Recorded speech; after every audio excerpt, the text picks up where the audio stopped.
এপিসোডের শুরুতে আমরা সিওক্রিও আর চৈসিয়ংকে সুইমিং পুলের মধ্যে দেখতে পাই। সিওক্রিও চৈসিয়ং এর সামনে হাসি দিলে চৈসিয়ং বলে এবার তোমার হচ্ছে, এটা বলে সে সিওক্রিওকে জলের মধ্যে ফেলে দেয়। তারপর তারা স্কুলের বাইরে চলে আসে আর সিওক্রিও চৈসিয়ং এর ড্রেস পরেছিল। চৈসিয়ং সিওক্রিওকে দেখলে সিওক্রিও জিজ্ঞাসা করে তুমি আমাকে এভাবে কেন দেখছো? চৈসিয়ং বলে তোমার কি মনে আছে মিডল স্কুলে তুমি এভাবেই ড্রেস পরতে আর সমস্ত ড্রেস তোমার সাইজ থেকে বড় হতো। এটা শুনে সিওক্রিও চৈসিয়ংকে মারতে গেলে চৈসিয়ং আটকে নেয়। সিওক্রিও টাইম ক্যাপসুল দেখে বলে এটা আমাকে দাও। চৈসিয়ং বলে দেবো, আগে তোমার হাঁটু নিচে করো। সিওক্রিও তার হাঁটু নিচে করে আর তারা এক জায়গায় বসে টাইম ক্যাপসুলটি খোলার জন্য। সিওক্রিও অনেক এক্সাইটেড ছিল আর মজা করছিল। সে চৈসিয়ংকেও এমন করতে বলে। তখন চৈসিয়ং বলে তোমার বাচ্চার মতো আচরণ বন্ধ করো। তারপর তারা টাইম ক্যাপসুলটি খুললে সেখানে 2টা লেটার দেখতে পাই। তখন সিওক্রিও বলে 2টা লেটার কেন? আমরা মনে হয় মইমে লেটারটি হারিয়ে ফেলেছি। চৈসিয়ং বলে আমি জানি না, আমি এই 2টা লেটারই দেখেছিলাম। তারা তাদের লেটারগুলো বের করে পড়া শুরু করে। সিওক্রিও চৈসিয়ংকে বলে তুমি আমার লেটার পড়েছিলে, এখন আমি তোমার লেটার পড়বো। কিন্তু চৈসিয়ং বলে আমার লেটার আমি তোমাকে দিব না। এটা বলে সে লেটার নিয়ে দৌড়ায় আর তার পেছনে সিওক্রিও দৌড়ায়, কিন্তু সিওক্রিও তাকে ধরতে পারে না। চৈসিয়ং বাড়িতে এসে লেটারটি পড়া শুরু করে আর আমাদেরকে পাস্টের সিন দেখানো হয়, যেটা আমরা আগের এপিসোডেই দেখেছিলাম। লেটারে চৈসিয়ং লিখেছিল আমি 10 বছর পর এই লেটারটি তুলবো, কিন্তু তার আগেই আমি সিওক্রিওকে আমার মনের কথাটি জানিয়ে দিব। প্রেজেন্টে চৈসিয়ং লেটারটি পড়ে আর বলে ইস আমি আগে কত পাগল ছিলাম। হ্যাঁ, আগে ওর জন্য আমার মনে ফিলিং ছিল, কিন্তু এখন কোনো কিছুই নেই। অন্যদিকে সিওক্রিও তার লেটারটি পড়ে আর বলে এখানে স্পেশাল কোনো কিছুই লেখা নেই, এমনকি আমার স্বপ্নের ব্যাপারেও কোনো কিছু লেখা নেই। বাড়িতে সিওক্রিওর বাবা জিয়ন সিক আর তার মা মিসুককে দেখি। জিয়ন সিক আসে আর মিসুককে খাবার দিতে বলে, তো মিসুক খাবার দেয়। জিয়ন সিক টেবিলের উপরে রাখা লেভেন্ডার ফ্লাওয়ার দেখে আর মিসুককে বলে আমার কিছু টাকা দাও। মিসুক বলে কেন? জিয়ন সিক বলে আমার একটি ফ্রেন্ডের ডেথ হয়ে গিয়েছে, তাই আমি তার পরিবারকে কিছু টাকা দিয়ে সাহায্য করব। মিসুক বলে আমার কাছে এত টাকা নেই। এখন জিয়ন সিক বলে ফ্লাওয়ার কেনার জন্য তোমার কাছে টাকা আছে, কিন্তু আমাকে দেওয়ার জন্য তোমার কাছে টাকা নেই। মিসুক বলে এটা আমি কিনিনি, ইনসুক আমাকে দিয়েছে। জিয়ন সিক খাবার না খেয়ে ওখান থেকে উঠে যায়। মিসুক বলে তুমি খাবার খাবে না? জিয়ন সিক বলে খাবার খাওয়ার জন্য আমার কাছে টাকা নেই, আর এটা বলে সে ওখান থেকে চলে যায়। পরের সিনে চৈ গিয়ংকে দেখি যে হাইসুককে বলে তুমি কবে যাবে? হাইসুক বলে আমার কাছে বারবার এক কথা শুনো না, যখন আমার যাওয়ার সময় হবে তখন আমি তোমাকে জানিয়ে দিব। চৈসিয়ংকে দেখি যে অফিস যাচ্ছিল আর তখন সামনে থেকে সিওক্রিও এসে তাকে ইচ্ছা করে ধাক্কা মেরে চলে যাচ্ছিল। তখন চৈসিয়ং বলে এটা কি হলো? তুমি যা করলে এটা তো হিট অ্যান্ড রান কেস হয়ে গেল। চৈসিয়ং জিজ্ঞাসা করে কোথায় যাচ্ছ? সিওক্রিও বলে আমি লাইব্রেরিতে যাচ্ছি। তারপর সিওক্রিও চৈসিয়ং এর কাছে আসে আর বলে তুমি জানতে চাও না আমি কেন যাচ্ছি? চৈসিয়ং বলে না, জানতে চাই না, একদমই ইন্টারেস্ট নেই। কিন্তু সিওক্রিও তাও বলে। সিওক্রিও একটি বইকে দেখিয়ে বলে এই বইটিকে দেখো, এর মধ্যে আমার স্বপ্ন রয়েছে। তখন চৈসিয়ং বলে কিভাবে? সিওক্রিও বলে মানে এর মধ্যে আমার স্বপ্ন নেই, কিন্তু এটা পড়লে আমি আমার স্বপ্ন নিয়ে ভাবতে পারবো, আইডিয়া পাবো। তারপর সিওক্রিও চৈসিয়ং এর সাথে তার অফিসে চলে আসে। চৈসিয়ং বলে আমি জানি তুমি এখানে ফ্রি কফি খাওয়ার জন্য এসেছো। সিওক্রিও বলে চুপ করো, আর সে কফি খেতে লাগে। তখন চৈসিয়ং বলে এখানের কোনো জিনিসে তুমি হাত দিবে না, আমি তোমাকে পারমিশন দিচ্ছি না। কিন্তু সিওক্রিও সব জিনিসেই টাচ করতে থাকে। তখন সেখানে মিয়ং আসে। মিয়ং চৈসিয়ংকে বলে আমেরিকার যে গ্রে কোম্পানি আছে তারা আমাদের সাথে যোগাযোগ করেছে। মিয়ং আরো বলে গ্রে কোম্পানিরা সিওলে একটি ব্রাঞ্চ খুলবে আর আমাদের সাথে বড় ধরনের একটি কন্ট্রাক্ট করবে। মিয়ং অনেক খুশি ছিল আর গ্রে কোম্পানির নাম শুনে চৈসিয়ং সিওক্রিওর দিকে তাকায়। তারা গ্রে কোম্পানির বিষয়ে জানার জন্য সার্চ করে, কিন্তু সবকিছু ইংলিশে লেখা থাকায় চৈসিয়ং আর মিয়ং বুঝতে পারে না। তখন সিওক্রিও দেখে আর তাদেরকে সবকিছু ডিটেইলে বলে এবং এটাও বলে যে গ্রে আসলে কেমন কোম্পানি। তখন মিয়ং বলে তুমি আগে গ্রে কোম্পানিতে জব করতে না, তাহলে আমাদের সাথে জয়েন হয়ে আমাদেরকে সাহায্য করো। কিন্তু সিওক্রিও না বলে। চৈসিয়ং বলে এ কেন আমাদেরকে সাহায্য করবে, আমি নিজেই ইংলিশ শিখে নেব। মিয়ং সিওক্রিওকে বলে তুমি না চৈসিয়ং এর ফ্রেন্ড, তাহলে চৈসিয়ং এর জন্য তুমি এটুকু করতে পারবে না? সিওক্রিও রাজি হয়ে যায় আর বলে আচ্ছা ঠিক আছে করব। তারপর সিওক্রিও আর চৈসিয়ং একসাথে বসে কাজ করছিল আর তাদেরকে নায়ন লুকিয়ে দেখছিল। তখন সেখানে মিয়ং চলে আসে। মিয়ং নায়নকে বলে তুমি কি করছো? তখন নায়ন বলে আমি দেখছিলাম ওদের মধ্যে কিছু চলছে কিনা। মিয়ং বলে এমন কিছুই ভেবো না, ওরা অনেক বুদ্ধিমান, ওদের মধ্যে তেমন কোনো কিছুই নেই। নায়ন মিয়ংকে বলে তুমি কিছুই জানো না, তুমি কোন জেনারেশনে পড়ে রয়েছো, তুমি কি প্রাচীনকালে আছো এখনো? এটা বলে সে ওখান থেকে চলে যায়। চৈসিয়ং সিওক্রিওকে জিজ্ঞাসা করে তুমি আমাদেরকে গ্রে কোম্পানির জন্য সাহায্য করছো, এতে তোমার কোনো সমস্যা হচ্ছে না? তুমি কি এসব আমার জন্য করছো? সিওক্রিও বলে হ্যাঁ তোমার জন্য করেছি, চলো একসাথে খেতে যাই। কিন্তু চৈসিয়ং বারণ করে দেয় আর বলে আমার সময় নেই। সিওক্রিও কিছু বই এনে বলে তোমার এই কমিক্স বইগুলো পড়া উচিত। চৈসিয়ং বলে আমার কোনো ইন্টারেস্ট নেই আর আমার সময়ও নেই। সিওক্রিও বলে তোমার জবটা কি এতই ভালো আর তুমি কাজ করতে এত ভালোবাসো যে তোমার কাছে খাবার খাওয়ার মতো সময় নেই? চৈসিয়ং বলে হ্যাঁ, আর আমি 72 ঘন্টা না খেয়ে থাকতে পারি। হাইজুককে দেখি যে কিছু একটা মনে করছিল, আর আমাদেরকে দেখানো হয় সে যখন ভাইস প্রেসিডেন্টের সঙ্গে দেখা করেছিল, ভাইস প্রেসিডেন্ট তাকে বলেছিল তুমি কি আমার কাছে রিভেঞ্জ নেওয়ার জন্য এসেছো, কারণ আমি তোমার জায়গা নিয়ে নিয়েছি। হাইজুক বলে না, এমন কোনো ব্যাপার না, আমি 2 মাস ধরে কোরিয়াতে আছি, আমি জানতে চাই এবার আপনি আমাকে কোথায় পাঠাবেন। ভাইস প্রেসিডেন্ট বলেছিল আমি জলদি মিনিস্টারের সাথে এই বিষয়ে কথা বলবো। প্রেজেন্টে হাইজুক রাস্তায় মিসুককে দেখতে পায়, আর সে মিসুককে তার গাড়ির মধ্যে নিয়ে নেয়। মিসুক হাইজুক আর হাইজুকের হাজবেন্ডকে ডিনারের জন্য ইনভাইট করে। হাইজুক বলে আমার হাজবেন্ড অনেক ব্যস্ত, আর তুমি কি এই খাবার জিওনসিকের জন্য নিয়ে যাচ্ছ? মিসুক বলে হ্যাঁ, সে এখন শপে আছে। অন্যদিকে আমরা শপে জিওনসিককে দেখি, আর সেখানে চৈসিয়ং এর বাবা চৈইয়ংও এসেছিল। চৈইয়ং খাবার অর্ডার দেয় আর জিওনসিক খাবার নিয়ে আসে। জিওনসিক চৈইয়ংকে বলে তুমি সব সময় বিজি থাকো, তাহলে আজ হঠাৎ ফ্রি হলে কিভাবে? আর আমার তোমাকে দেখে অনেক হিংসে হয়, কারণ তোমার কাছে অনেক টাকা আছে, আর আমাকে তো মিসুক কথা শোনায়। চৈইয়ং বলে টাকা থাকলেই সবাই সুখী হয় না। ময়ূমকে দেখি যে স্টোরে আসে ড্রিঙ্ক নেওয়ার জন্য। সে এসে একটি ড্রিঙ্ক ধরলে ড্যানও এসে ওই ড্রিঙ্কটি ধরে, অর্থাৎ দুজনেই সেম ড্রিঙ্ক ধরে। ময়ূম অবাক হয়ে যায়, তারা দুজন একে অপরের দিকে তাকায়, আর ড্যানও ময়ূমের নাম ধরে ডাকে।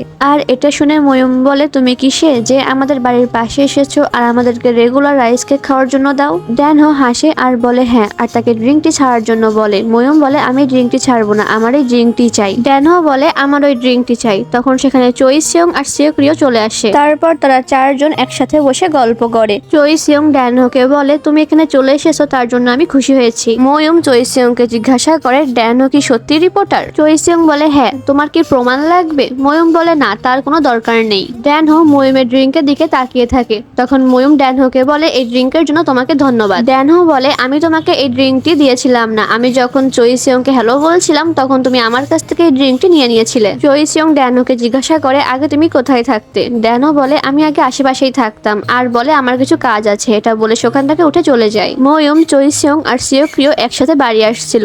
ময়ূম বলে আমার মনে হয় ড্যানো স্ক্যামার, কারণ তুমি যখন তার কাছে শুনলে আগে সে কোথায় থাকতো সে কিন্তু বলেনি, নিশ্চয়ই সে কিছু লুকাচ্ছে। চৈসিয়ং বলে এমন কোনো ব্যাপার না, সে সত্যি একজন রিপোর্টার, সে বলতে চায়নি কারণ সে তার পার্সোনাল লাইফের ব্যাপারে কাউকে বলতে চায় না হয়তো। সিওক্রিও ময়ূমকে বলে আমরা টাইম ক্যাপসুলটি খুলেছিলাম কিন্তু সেখানে তোমার লেটারটি পাইনি। ময়ূম বলে আমি 10 বছর অপেক্ষা করতে পারতাম না, তাই আগে লেটারটি পড়ে নিয়েছিলাম। তখন সিওক্রিও বলে চৈসিয়ং আমার লেটারটি পড়েছে, কিন্তু আমি চৈসিয়ং লেটার পড়তে পারিনি, তুমি কি জানো সে কি লিখেছিল? আর ময়ূম চৈসিয়ং এর দিকে তাকায় আর বলে আমি তো জানি না। আর চৈসিয়ং কিছু একটা বুঝতে পেরে ওখান থেকে চলে আসে আর বলে এটা অনেক আগের কথা, হয়তো ময়ূম এখন সবকিছু ভুলে গিয়েছে যে কি লেখা ছিল ওখানে। পরের সিনে আমরা মিসুককে দেখি যে জিওনসিককে ঘুম থেকে উঠায় আর বলে তুমি শপে যাওয়ার জন্য লেট হয়ে যাচ্ছ, আর কাল তুমি অনেক ড্রিঙ্ক করেছিলে। তখন জিওনসিক বলে আমাকে বাড়ি কে দিয়ে গিয়েছিল? মিসুক বলে আমি জানি না, এটা বলে সে বাড়ির বাইরে চলে আসে এবং সে একটি ফ্লোর বুকে দেখতে পায়। জিওনসিক মনে করে যে গতকাল রাতে সে অনেক ড্রিঙ্ক করেছিল আর রাস্তা দিয়ে আসার সময় ফুল শেষ ছিল এবং চৈইয়ং তাকে নিয়ে বাড়ি আসছিল, কিন্তু জিওনসিক অনেক আজব কাণ্ড করছিল। তাকে দেখে চৈইয়ং জোরে চিল্লায় আর বলে এবার বাড়ি চলো। প্রেজেন্টে জিওনসিক দেখে মিসুক তার জন্য খাবার রেখে গিয়েছে। তখন জিওনসিক বলে মিসুক আসলে অনেক ভালো। আমরা মিয়ং, চৈসিয়ং আর সিওক্রিওকে দেখি যারা ভিডিও কলে গ্রে কোম্পানির সঙ্গে কথা বলছিল। ভিডিও কলে গ্রে কোম্পানির একটি মেয়ে যে ইংলিশে কথা বলছিল আর তার সাথে সিওক্রিও সব কথা ইংলিশে বলছিল।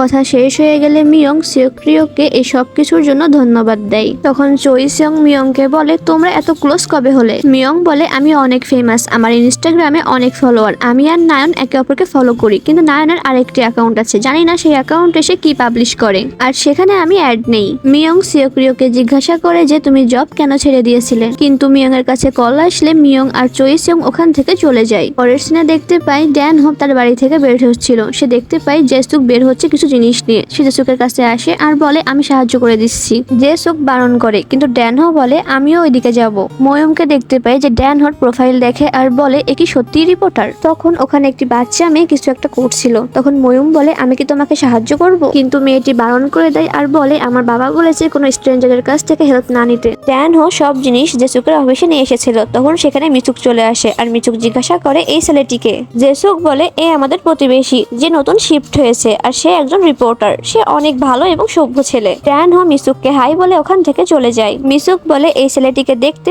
অনেক হ্যান্ডসাম, আমার মনে হয় সে সিওক্রিওর জন্য একদম পারফেক্ট। জেসুক বলে তুমি কি যে বলো, এমন হতে পারে না। তখন মিসুক বলে তুমি কেন এসব বলছো? সে আর ময়ূম কি আগে থেকে ডেট করছে এমন কিছু? জেসুক বলে না, এমন কোনো কিছুই না।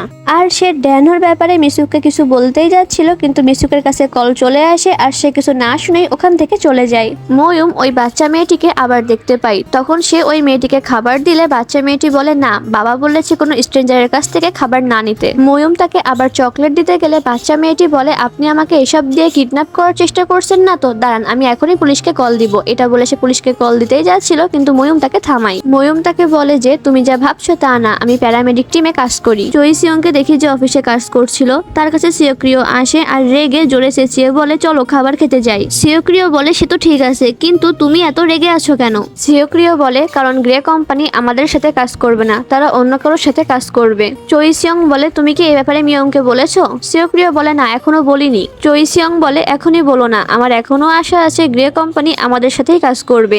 সিওক্রিও অনেক রেগে বলে তুমি এ ব্যাপারে ভুলে যাও। এটা বলে সে ওখান থেকে বের হয়ে চলে যায়। ডংজিলকে জিমে দেখি আর সেখানে নায়ুন আসে ভর্তি হওয়ার জন্য। ডংজিল নায়নের সাথে অনেক ফ্রেন্ডলি ব্যবহার করে আর বলে তুমি ভেবে নাও এই জিমটি আমারই, এমনিও জিম আমি দেখাশোনা করি আর আমি আমার বসের অনেক কাছের লোক। তখন সেখানে ডংজিলের বস এসে ডংজিলকে সরিয়ে দেয় আর নায়ুনকে বলে তুমি কি এখানে ভর্তি হতে এসেছো? নায়ুন বলে যে হ্যাঁ। তারপর আমরা সিওক্রিও আর ময়ূমকে দেখি। ময়ূম সিওক্রিওকে বলে আজ একটি বাচ্চার সঙ্গে দেখা হয়েছিল, বাচ্চাটিকে আমার ভালো লেগেছে। সিওক্রিও জিজ্ঞাসা করে বাচ্চাটির নাম কি? তখন ময়ূম বলে আমি তো নাম শুনতে ভুলেই গিয়েছি, চলো আমরা কোথাও ঘুরতে যাই, সাথে চই সিয়ংকে ফোন করে ডেকে নিই। কিন্তু সিওক্রিও মানা করে দেয়। তখন ময়ূম বলে তুমি মানা কেন করছো, তোমাদের দুজনের মধ্যে কি আবার ঝগড়া হয়েছে নাকি? তারপর আমরা চই সিয়ং আর মিয়ংকে দেখি। মিয়ং চই সিয়ংকে বলে আমি অনেক খুশি কারণ আমাদের সাথে গ্রে কোম্পানি কাজ করছে। চই সিয়ং মিয়ংকে বলে এত এক্সাইটেড হয়েও না, এখনো কিন্তু কোনো কিছু শেষ হয়নি, যে কোনো সময় যে কোনো কিছু হতেই পারে, হয়তো কাজটি হলোই না। ময়ূরকে দেখি যে একটি স্টোরে গেছিল আর সেখানে ড্যানও গেছিল। তারা দুজন আবার আগের মতো সেম ক্যান্ডি নিয়ে ঝগড়া শুরু করে।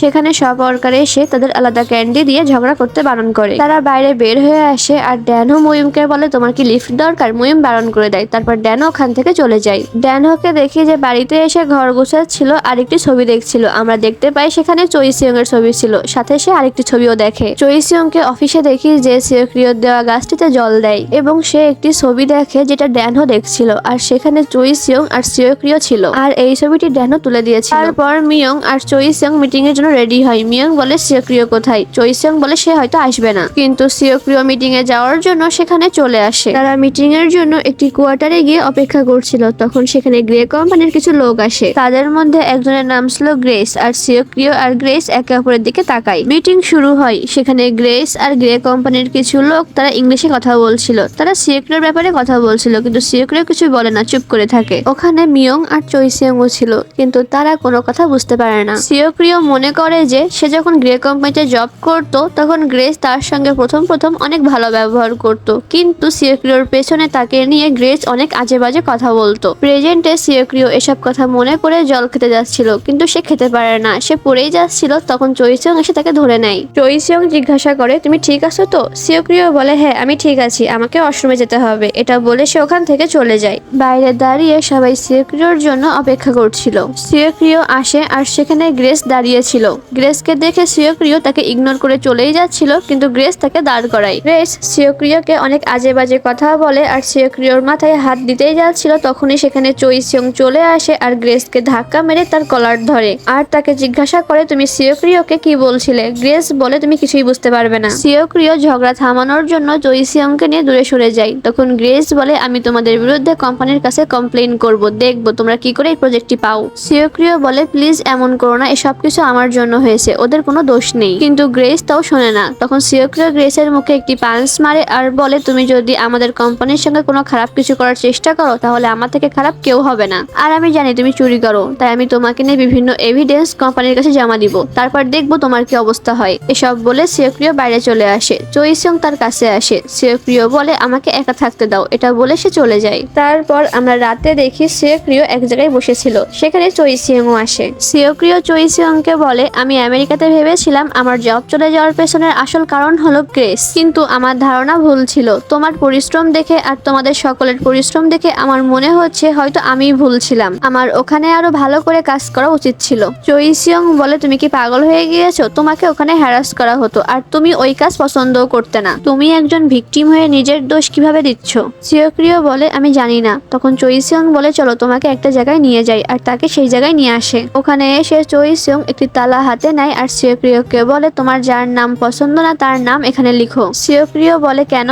চোইসিয়ং বলে আমরা তাকে এখানে অভিশাপ দিব। সিওক্রিয় বলে তুমি বাচ্চাদের মতো কথা কেন বলছো? কিন্তু সিওক্রিয় তারপর তালায় লেখে যে গ্রেসের সাথে কি কি হওয়া উচিত, মানে সে অভিশাপ দেয়। চোইসিয়ং সিওক্রিয়কে জিজ্ঞাসা করে তুমি কি এখন ভালো ফিল করছো? সিওক্রিয় বলে হ্যাঁ, তুমি আমাকে ইমপ্রেস করেছো। চোইসিয়ং বলে এখন তুমি এটা বলো না যে তুমি আমাকে ভালোবাসো, এটা বললে আমি তোমাকে মেরে ফেলাবো। সিওক্রিয় বলে এমন কোনো ব্যাপার না। চোইসিয়ং এর কাছে মিয়ং এর কল আসে। চোইসিয়ং মিয়ংকে বলে আমাকে মাফ করে দাও। মিয়ং বলে তুমি আমার কাছে ক্ষমা কেন চাচ্ছ? আমরা তো গ্রে কোম্পানির কাছ থেকে প্রজেক্ট পেয়েছি, প্রজেক্টটি অনেক ইম্পর্টেন্ট আর সেটা স্টল নিয়ে, আর স্টলটি সিওলে হবে যেটা নেক্সট ইয়ার খুলবে। মিয়ং চোইসিয়ংকে আরো বলে যে সিওক্রিয় কি তোমার পাশে আছে, তাহলে তাকে মন খারাপ করতে বারণ করো, কারণ গ্রেসকে তার জব থেকে বের করে দেওয়া হয়েছে। আর আমাদেরকে দেখানো হয় গ্রেস মিয়ং এর উপরে চিল্লাই আর বলে আমি তোমাকে জব থেকে বের করে দিব। তখন মিয়ং বলে এখানে যা কিছু হলো সবকিছু আমি রেকর্ড করে নিয়েছি। গ্রেস বলে তুমি আমার কোনো কিছু করতে পারবে না। তখন মিয়ং গ্রেসকে গ্রে কোম্পানির ভাইস প্রেসিডেন্টের অ্যাকাউন্টে ছবি দেখায় আর বলে আমরা দুজন ইনস্টাগ্রামে একে অপরকে ফলো করি আর আমি এই ভিডিওটি তার কাছে পাঠিয়ে দেবো। আর মিয়ং তাই করে আর গ্রেসের চাকরি চলে যায়। চোইসিয়ং সিওক্রিয়কে বলে যে গ্রেসকে তার কোম্পানি থেকে বের করে দেওয়া হয়েছে। সিওক্রিয় এটা শুনে এত খুশি হয় যে সে চোইসিয়ংকে জড়িয়ে ধরে আর চোইসিয়ং একটি পাস্টের সিন মনে করে। আর আমাদেরকে দেখানো হয় চোইসিয়ং সুইমিং কম্পিটিশন থেকে এসে দেখতে পায় সেখানে সিওক্রিয় দাঁড়িয়ে আছে। সে সিওক্রিয়কে বলে তোমার না মান্থ এক্সাম ছিল? সিওক্রিয় বলে কিছু হবে না। তারপর চোইসিয়ং সিওক্রিয়কে মেডেলটি পরিয়ে দেয়। সিওক্রিয় বলে তুমি এটি কি করলে? চোইসিয়ং বলে আমি এটি তোমার জন্যই জিতেছি। ওখানে ড্যানও আসে আর সিওক্রিয় চোইসিয়ং এর ছবি তোলে। আসলে সেই সময়ে ড্যানহরও এন্ট্রান্স এক্সাম ছিল। সিওক্রিয় চোইসিয়ংকে বলে মেডেলটি কি পিওর গোল্ডের? আর এটা বলে সে বাইট দেয়। চোইসিয়ং সিওক্রিয়র দিকে তাকিয়ে হাসে আর বলে আজ আমার টেস্ট ছিল কিন্তু আমার প্যারেন্টস আসেনি, কিন্তু সিওক্রিয় তার এক্সাম বাদ দিয়ে আমার জন্য এখানে এসেছে। আর যখন থেকে সিওক্রিয়র সাথে আমার দেখা হয়েছে তখন থেকে প্রতিটি মোমেন্টে আমি সিওক্রিয়কে পছন্দ করেছি এবং ভালোবেসেছি, কিন্তু এসবের ব্যাপারে সিওক্রিয়কে বলার মতো সাহস আমার নেই, কারণ আমার মনে হয় আমি এসব বললে আমাদের ফ্রেন্ডশিপ ভেঙে যেতে পারে। আমরা যখন বড় হব তখন আমি সিওক্রিয়কে বলে দিব যে তার জন্য আমার কেমন ফিলিংস হয়। প্রেজেন্টে সিওক্রিয় আর চোইসিয়ংকে দেখে যে ড্রিঙ্ক করছে। চোইসিয়ং সিওক্রিয়কে বলে তুমি তো এখন অনেক খুশি হবে কারণ তুমি আমেরিকা ফেরত চলে যাবে আর জব করবে। সিওক্রিয় বলে হ্যাঁ অনেক খুশি। চোইসিয়ং সিওক্রিয়র জন্য কিছু জিনিস নিয়ে এসেছিল কিন্তু সিওক্রিয়র কিছুই পছন্দ হচ্ছিল না। তারপর চোইসিয়ং সিওক্রিয়কে কমিক্স বুক দেখালে সেটা দেখে সিওক্রিয় অনেক খুশি হয়ে যায়। সিওক্রিয় বলে আমি জানতাম তুমি আমার জন্য এটা নিয়ে আসবে, এটা বলে সে চোইসিয়ংকে হাক করে। তারা একে অপরকে দেখে। চোইসিয়ং ভাবে সিওক্রিয় হয়তো তাকে কিস করবে, কিন্তু সিওক্রিয় তার গায়ের উপরে ঘুমিয়ে পড়ে। আর এখানে এপিসোডটি শেষ হয়ে যায়। সমস্ত এপিসোডের লিংক আমার ডেসক্রিপশনে দেওয়া আছে, ওখান থেকে দেখে নিও। Bye bye.